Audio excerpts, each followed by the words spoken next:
welcome to another episode of the Coltech Austin Tech Leaders podcast series. Today I have the great pleasure of being joined by Angell Tsang, the Chief Technology Officer and co-founder at Tso Chinese Delivery. It's a delivery and carry-out only restaurant concept in Austin, which offers free delivery and no tipping policy for fresh, high-quality yet affordable Chinese American food. A little bit about Angell. I'll do a slight introduction before I let you take over. Angell's been in Austin since 2003. Been part of the booming technology sector. His first sort of foray into that was with Bizarre Voice. We met two friends and mentors, Brett and Cameron, who have helped him build and grow his businesses from there, and had some really great success within the startup sector before setting up his own business. So hopefully that's given a little bit of an introduction. But Angell, why don't you let us know a bit more about yourself and probably give a bit more in-depth version of your experience so far. Sure, yeah. When I moved down here in 2003, I just started out in customer service and then at a photography software company called Photo Reflect. And then kind of just realized customers were having problems, moved my way up into QA because I ended up doing a ton of testing. And then I had been in QA ever since. And so I was the first QA engineer hired at Bizarre Voice 2008. Got to spend a ton of time, learned a lot about e-commerce over at Bizarre Voice, which became fundamental to what we're doing at Tso today. And in 2002, we IPO'd, which was pretty amazing. Moved on to another company called Moxie. We built intranet space product there. And then after that, started working for Spreadfast, which is now rebranded into Chorus, and then spent time working on testing their social network broadcasting platform. And then after that, I worked at another startup, tons of startups.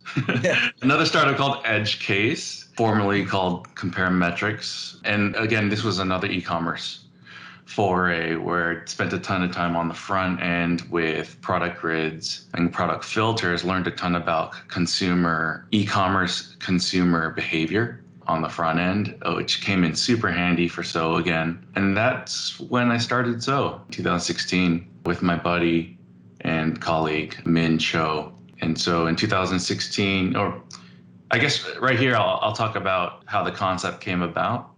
Yeah, that'd be really interesting. And then we can talk about how I basically worked two jobs at the same time. So I had known Min as a restaurateur. He was friends with my wife, and eventually we met each other, spent a lot of time at his restaurant.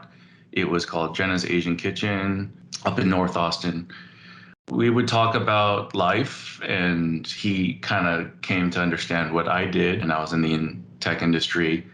And one day he approached me and he said, I've got this idea where, well, first of all, he was suffering from trying to find the right people for his restaurant, like hiring, essentially, recruiting.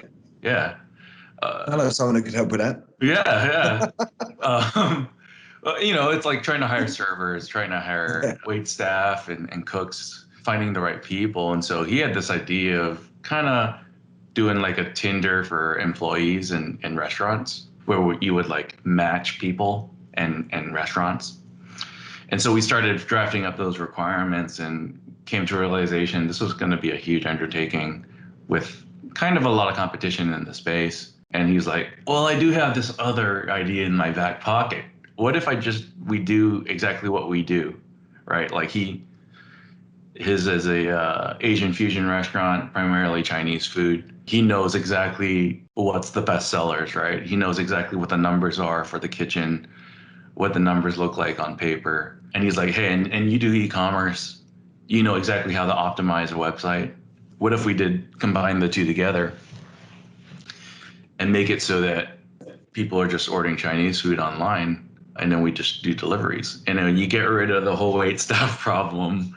You reduce a lot of overhead by having a much, much smaller retail space, and then dominate the digital space, because clearly Chinese mom and pop restaurants are not doing that.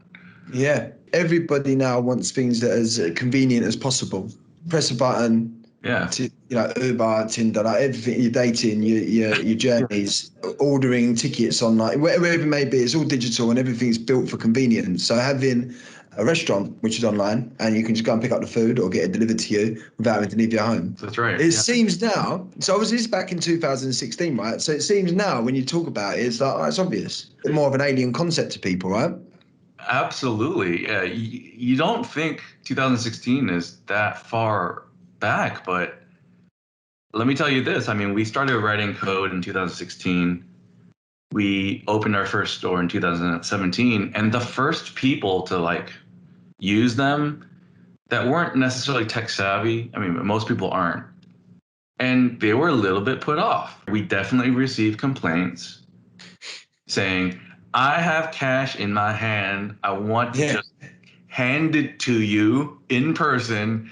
Why can't I just get food in exchange for cash? We were kind of in this awkward position of being like, this term is still pretty new. It's called local e-commerce. Yeah. Right? It's not national e-commerce, which is like an Amazon.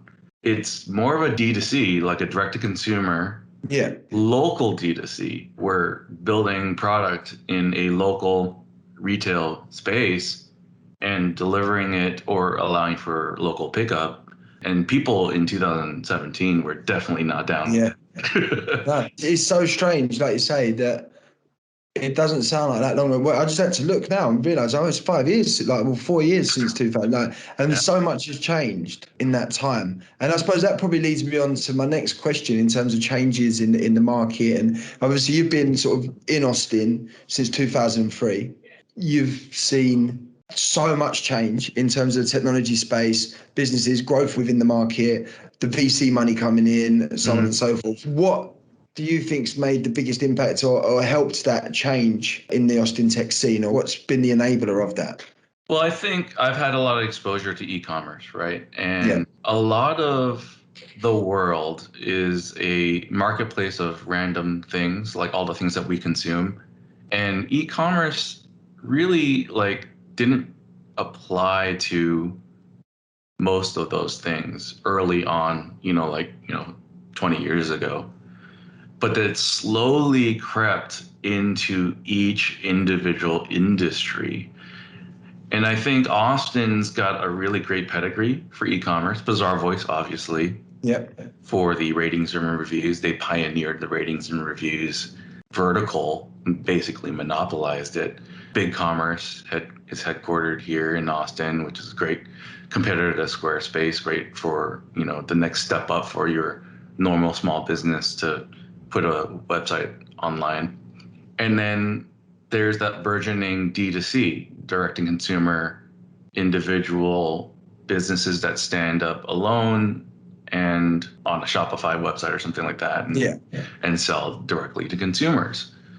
And so I'm a product of the system in some way. I mean, all the roads that I took through, Bazaar Voice, Spreadfast, and EdgeCase led me to where I am now because I took all that expertise that I accumulated over that time to be able to apply it to was essentially selling Chinese food online. Yeah. Which is it's weird to say that, right?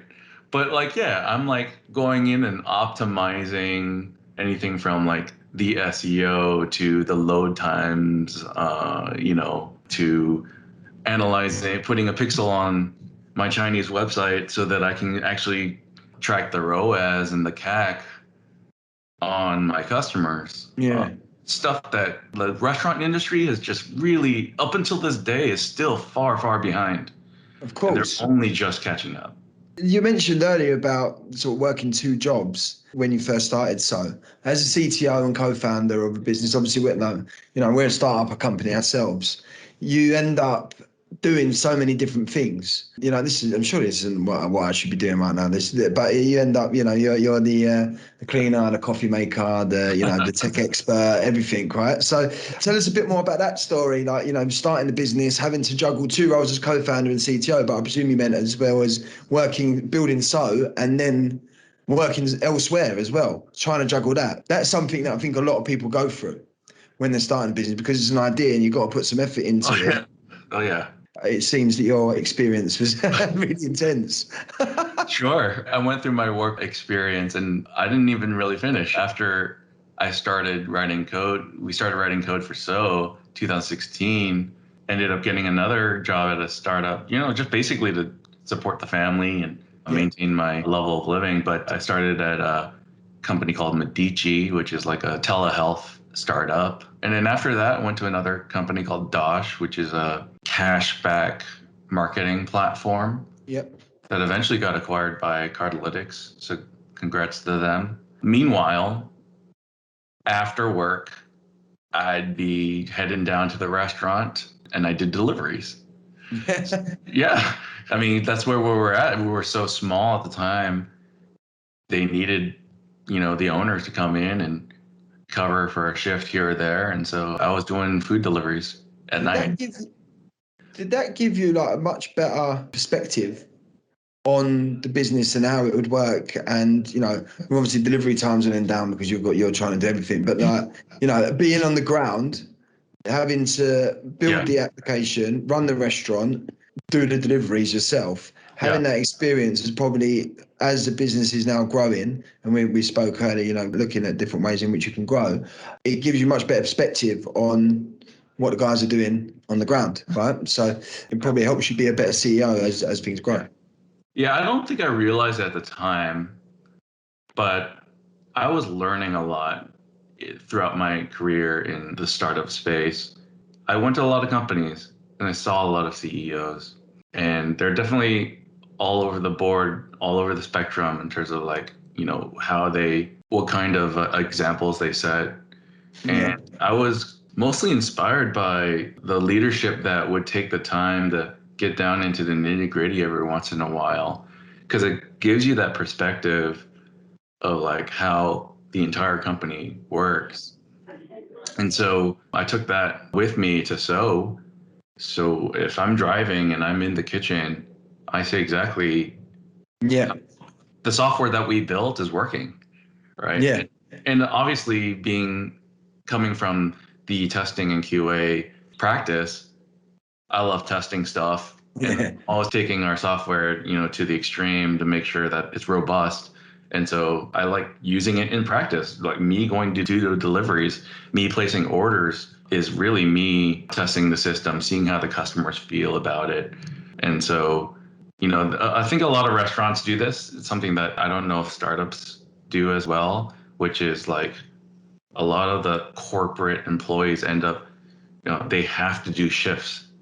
Yeah. In the restaurants, it's part of their company culture, so that, even the accountant for Raising Cane's is doing a shift at the cashier. Yeah. Yeah. It's amazing, obviously, and it gives everyone, like you say, that perspective on being in it together.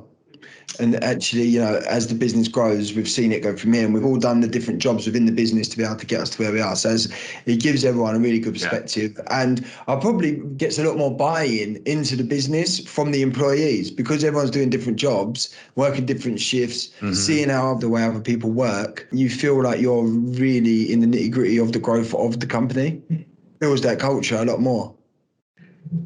Yeah, it shows that you have skin in the game, right? Yeah. And I've been in enough startups to see crisis. I think a lot of people in the business, if you've been in enough companies, crisis is absolutely kind of most startups fail, right? So most startups go through what's essentially pretty scarring experiences sometimes. And it makes a huge difference when leadership is there, when the founders are there, basically on the ground fighting fires with you side by side. And it makes a huge difference in terms of trust and loyalty and culture. I've definitely been in positions where the leadership was not there during times of crisis, and it was pretty demoralizing. Chaos happens, things pop up, software doesn't get delivered at the right time, people don't turn up, whatever it may be. But you have to have an ability to be able to adapt and be agile with that. And that strong leadership comes from being able to, from what I've seen, being able to pivot at the right time and make changes and keep everyone bought into what those changes are going to be is so important. So that probably leads me on to another question that I always ask, like really, really interested in, is how do you think, as a startup owner yourself and been involved within so many startups, how can a startup tech business best prepare themselves for success? I think a lot of it has to do with the team that you build, because you will run into storms, right? The crisis will occur. It's not really the technology, right? Like, I think technology, you just set a goal and you go and you do it, right? It's an idea and then you just execute. It's important that you execute, but like in the context of like as being in as a business owner, it's more about like how do you deal with the ups and downs of the company? And the down parts are the hardest parts. And that at that point, it's about team culture. And I think where that starts is how you hire, how you interview, how you project yourself as a company to the people that you do hire onto your team, and making sure that you have the right plan in place before you even start the entire process. Like basically draw a mind map of what do you want your team culture to look like? What do you want your, your staff and your employees to look like in terms of culture? And then set that as a goal for when you go and do hiring. 100%. I couldn't agree more with that. There's so many different businesses that we've seen when you're trying to grow a team. We need to hire 10 people. Okay, how are you going to go about that? What are the personalities you need to use? What's the strategy behind how you're going to do that? No one would go into building an application without having a process planned out of how they're going to go about doing that. Whereas a lot of people see hiring and building their team as something that just happens, but you have to have like a plan. What is, how are we going to go about that? What's the roadmap to do that? How are we going to scale this team correctly? And without having hiring and growth as part of your business strategy, it will affect you as you grow, because you won't be able to do it sustainably. You might chuck loads of bodies at stuff. You don't need that many. I'm a recruiter. I'll run a recruitment business. I'm telling people not to hire as many people. So there's probably a bit of backward logic there. But it's true. There has to be a strategy, not only behind sort of the tech and how you're going to build the company that way, but the headcount and the staff that you're going to bring in. Types of personalities. You talked about sort of chaos. There's certain personalities. Like if a room's on fire, you want people that are going to be, not people that are going to run around and tell you that the room's on fire. You need people to look and say, well, how are we going to get out of the room? You need a business that's, you're not going to have a business ever full of those types of personalities, but having more of those personalities who find a way out of the room rather than run around telling everyone that it's on fire is really, really important. That's something that we've found when we've been helping tech businesses grow. And when we've been growing ourselves, right? We've only been running 2.5 years and we've scaled pretty fast, but it's about having the right personalities and the right temperaments within the business to be able to do that. So that's a great piece of advice. In terms of like, obviously you've done your business, the concept, like we said, was probably when it started was a bit alien to people, why can't I just pay with money? 5 years on, it's people just take that as, oh, that's perfect. I'd much prefer to do that. If we were talking in 5 years' time, what do you think? Do you have an idea or a thought that in 5 years' time, if we're talking, what would be that solution where it's like, that was, I don't understand that. And then all of a sudden it's what is day to day, everyone would do it. It was like the next progress in tech or the way that we use tech in our everyday lives. I suppose if we knew this, we could all just invent a business and all invent the new Uber, just as an idea where you see where the market's going. As far as like my industry is concerned, ease of use is definitely something that hasn't really been part of the vocabulary for restaurants. And so we are slowly moving towards faster and easier. And so, like when you talk about this in the context of restaurants, that's typically in person, physical. Yeah. And so you see this move from full service, less full service, and more into quick service. Like what Tso is doing, I think, is we're innovating this local e-commerce idea, and we're implementing a lot of ideas that cutting edge e-commerce companies are doing that is like 2 years old, less than, right? In 2016, we insisted that we build our platform with React.js. And back in 2016, it was like 2 years old, right? It Yeah. was really, really young. And everyone's trying to pitch us on an Angular platform. And I just knew that this is, we're going to be optimizing for speed. We're going to optimize for ease of use. And so we're implementing things like we're ditching passwords. So we're going to go into a pure SMS email authentication. We're trying to reduce that customer journey as much as possible on the front end. In 5 years from now, I think more restaurants in our industry, in the food industry, they'll come to understand a little bit more of the concepts of how to reduce drop off, the customer funnel, how to implement a pixel. No restaurants can use pixels today, right? Like it's a huge deal when it comes to like market optimization and sales. So that's probably where we'll be. Look, the industry's slow. So in 5 years from now, it probably won't be that much. There will be a little bit of progress because it's going to take a while for what are essentially food operators to adopt. Well, you're quite a really early adopter of this way of working, right? So it's going to take a while to catch up. I mean, obviously in the UK, we've got Deliveroo, Just Eat, but these are apps, and then there's plenty of them obviously in America, but they're the apps that go to restaurants specifically. Your concept is that you are an app that is a restaurant. Yeah, I mean, which is completely different because that builds you in the local community. Once they've got your app, they're more likely to use your restaurant than the next one's down the road. So that builds you a community of people and gets the brand out much more. Yeah, I think Deliveroo and over here in the US, Uber Eats and DoorDash and Grubhub, they all provide a great stepping stone for our industry, which is restaurants who have no idea what they're doing in technology to be on a marketplace. That's essentially what they are, right? Yeah, of course. They are eBay for food, Amazon.com for food, and they are third-party resellers on those platforms. And it's all good. Like it's better than nothing. And if they have zero expertise, then that's the great first step. I'm talking about if in 5 years from now, they had the past, they'll have the future 5 years to understand that if you want to be more than just a reseller on a marketplace, if you want to control your own destiny, the power of writing software is the power to do what you are thinking, right? Yeah. So when you see a problem, do you ask someone to fix it or do you go and you fix it yourself? If I'm a restaurant and I got a problem with how Uber Eats handles my restaurant online, what do? You beg and you plead. But if you built SoDelivery.com and you own your own code base and you know how to write an epic and a story and implement it, execute it with your developers, then who do I ask? I ask nobody but myself. If Uber Eats, for whatever reason, all of a sudden decides we don't want to do this anymore, or the platform's down for a day, for whatever reason, that restaurant hasn't got the marketplace that it had.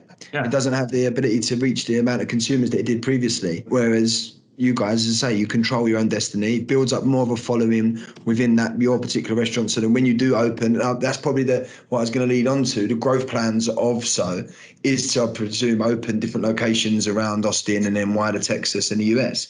Having that following will enable you to do that a lot quicker than the family restaurant that uses Uber Eats.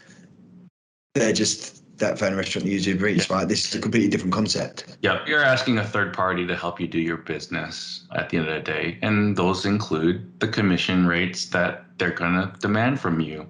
The profit margin in the restaurant industry are pretty small.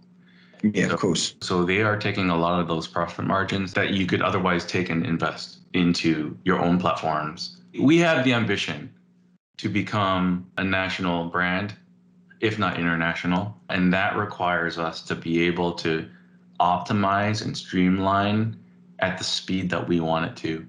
And we have the capability to. It's a great concept. I think it's really, really forward thinking, and the possibilities of growth and expansion is really exciting. And I'm really pleased to have spoken to you near the beginning, or towards the beginning of this journey, because I can see it in the next 5 to 6 years exploding across the US. We usually wrap these things up with asking if you was to give one piece of great advice to a tech startup, obviously apart from speaking with Coltech, what would what would it be? One big piece of advice. I would say find a mentor. I definitely wouldn't be who I am and so wouldn't be where they are without knowing the people I knew over my course of my life that gave me a shining, bright example of who I want to be and I could strive to be. I think Brett Hurt was a great leader for me. Cameron Cooper was a great leader for me. And they showed me how to treat people. They showed me how to run a business, how to be a leader. And I think that's really important. And so I'll always refer to that and stand on that fundamental in times of chaos. That's fantastic. I think that's a brilliant piece of advice. Having people you can look up to, call upon, give you advice, and people who've been in that situation before is going to be a huge attribute to any business. And that's why sort of meetup groups and communities and networking groups have sort of become such a prevalent thing within the market, sharing ideas and being able to help people in the same industry as yourself. So yeah, that's a great piece of advice. Thanks very much. So look, Angell, it's been an absolute pleasure to spend some time with you today having a conversation. Tso's a brilliant business. I can see it going from strength to strength. Thank you very much for your time. If anyone does want to get in contact with you to find out more about the business or, just speak to you in general, where's the best places for them to contact? Our website is tsodelivery.com. And you can always reach out to me, Angell, Angell, at tsodelivery.com. And Tso is spelled with a T, so it's TSO Delivery. Perfect. Well, I'll put all that information when we post it out anyway. But look, Angell, it's been an absolute pleasure. Thank you so much for your time. Yeah, good luck with everything moving forward. And I know you probably won't need that anyway because it's going to be an absolute storming success. Thanks, man. No problem.